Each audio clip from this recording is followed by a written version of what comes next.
Welcome to the Slop Farm. Enjoy the video. In this video, I will explain how to set up a new laptop. First, carefully unbox your brand new laptop and plug it into a power outlet. Ensure it's fully charged or connected to power throughout the initial setup. Then, press the power button and follow the on-screen instructions. You'll typically be prompted to select your language, region, and connect to your home Wi-Fi network.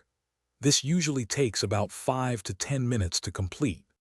Once your laptop is running, the very next step is crucial.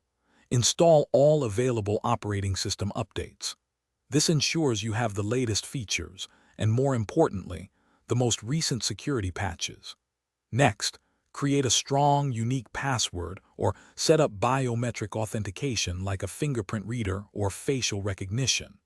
Finally, install a reputable antivirus program to provide an essential layer of protection against malware and other threats. Now it's time to make your new laptop truly yours. Start by personalizing your desktop background, theme, and other user interface settings to match your preferences.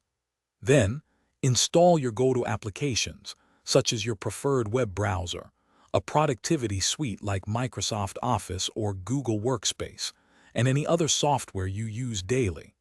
Don't forget to transfer your important files and documents from your old device, perhaps using cloud storage or an external drive.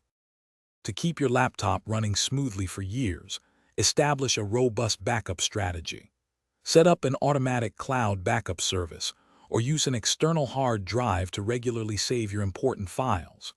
Physically, clean your screen with a microfiber cloth and your keyboard with compressed air every few weeks to prevent dust buildup.